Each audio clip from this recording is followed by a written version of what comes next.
낯선 이들. 김시진은 모처럼만의 휴가를 사용하여 집에서 쉬고 있었다. 후덥지근한 날씨에 에어컨이라도 틀어 시원한 바람을 쐬고 싶었지만 목이 컬컬한 것이 몸 컨디션이 더 나빠질 것 같아 참고 있었다. 김시진의 집은 2층으로 1층 주인 집과는 별도의 계단으로 큰 가로수가 있는 한적한 2차선 도로로 연결되어 있었다. 소파에 누워있는 시진을 보고 애완견 뭉치가 계속 지저대고 낑낑거리고 있었다. 한동안 뭉치를 멍하니 바라보자 뭉치는 짧은 다리로 바닥을 긁어대며 더욱 소란을 피웠다. 저러다 짧은 다리가 아예 없어지면 어쩌지.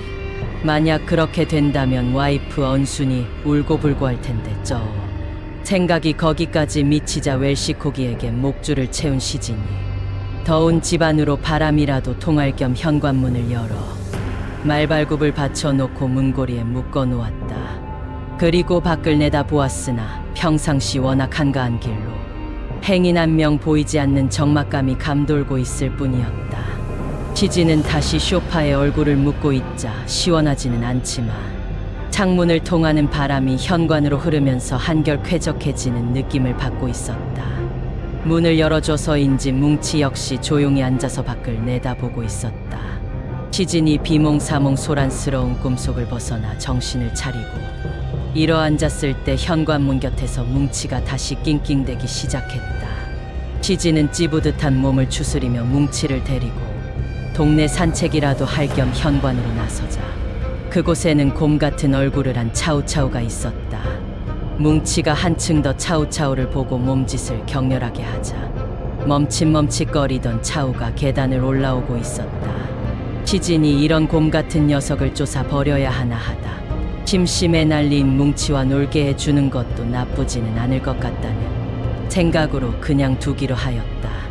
그러다 계단 옆 가로수 옆에 앉아있는 두 명의 젊은이가 눈에 들어왔다. 그들은 반바지에 어깨선이 드러나는 러닝을 입고 있었다.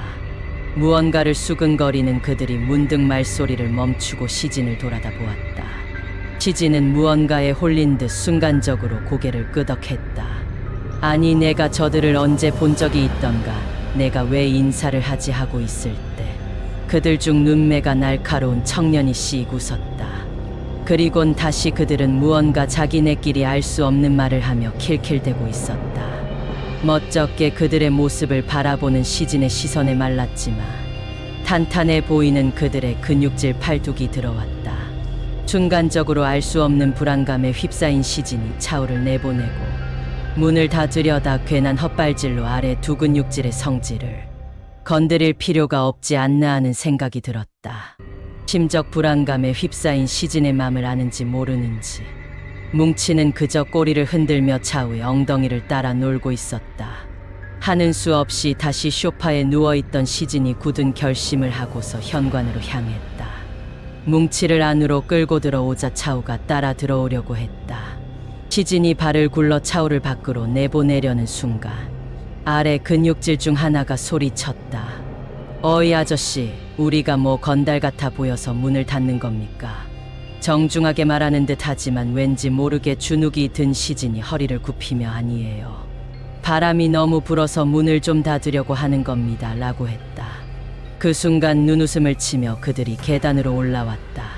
그러며 차우차우를 부르자 그들을 한번 돌아본 차우가 다시 집 안으로 들어왔다. 근육맨이 말을 했다. 아니 우리는 그냥 가고 싶은데 저 곰돌이가 아저씨가 너무 좋은가 보네요. 그럼 우리도 신세 좀 지겠습니다. 시진은 순간 흠짓 놀라며 안 된다는 말이 목까지 올라왔지만 차마 그 말을 하지 못하고 안에 이 동네 분들 같은데 인사할 겸 잠시 오셔서 음료수라도 하나 드시고 가시죠. 그러면서 캔음료 2개와 사과를 가지고 나왔다. 시진은 속으로 이들이 나의 친절함에 감복을 해서 음료수만 마시고 그대로 차우를 데리고 가기를 평소 믿지도 않는 하느님과 부처님에게 계속 빌고 있었다. 그러자 기다렸다는 듯이 소파에 앉은 그들 중 한 명이 주머니에서 잭나이프를 꺼내어 사과를 능숙하게 깎기 시작했다. 어이 아저씨도 이리와 같이 드시죠. 아닙니다. 저는 아까 먹어서 생각이 없어요. 라고 말하는 시진의 얼굴에서 땀이 한 방울 흘러내렸다. 시원스럽게 음료수를 벌컥벌컥 마시고나 날카로운 눈매에 절제된 근육맨이 잠시 신세 좀 지겠습니다 하더니 소파에 벌러덩 누워버렸다. 또 한 명은 목이 아직도 마르다며 냉장고 문을 열고 맥주캔을 꺼내 마시기 시작했다. 시진은 더 이상 이들에게 끌려가면 안 된다고 하면서도 이미 주눅이 들어 그들에게 심리적으로 억압되어 거부의 말을 할 수가 없었다. 그러는 사이 뭉치와 차우가 거실을 이리 뛰고 저리 뛰고 엉망을 만들고 있었다. 하지만 시진은 걔들에게조차 아무 말을 할 수 없었다. 시진은 그들의 친절한 말투 속 무게감과 행동에서 가스라이팅을 당하고 있었다. 우리 동네에 이렇게 친절한 분이 계시다니 오늘 우리는 운복이 터졌다야 라고 날카로운 눈매가 말하자 다른 근육맨이 거실 바닥에 누우며 나도 한숨 차고 가야겠다 하며 들어 누워버렸다. 현관문으로 나온 시진이 핸드폰을 만지작거리기 시작하자 이를 눈치챈 것인지 날카로운 눈매가 소리쳤다. 이거 또 친절한 아저씨가 너무 친절하게 경찰서에 신고해 주시는 건 아니겠지.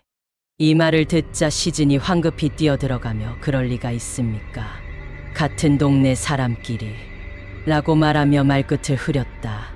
그러자 거실 바닥에 있던 다른 근육맨이 이 아저씨가 우리를 언제 봤다고 동네 사람이라고 한다라며 크게 웃었다.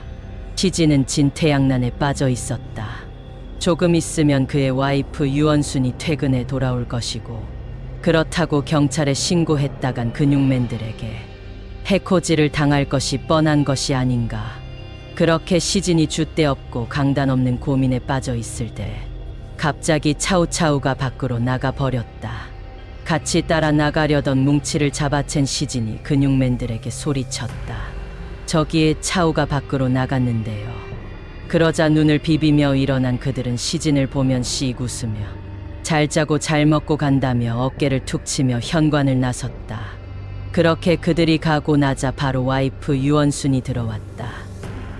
그녀가 시진을 보며 오늘 잘 쉬었어. 몸이 좋지 않다고 하더니 하면서 얼굴을 바라보더니 몸이 안 좋긴 하나 보네. 얼굴이 헬쓱해졌네. 힘들면 내일도 휴가네. 그리고 보약 좀 해먹어야겠다고 말하자 시진이 아니라고 손사래를 치며 절대로 휴가를 내지 않겠다고 극구 거부를 하고 있었다. 낯선 이들 종료.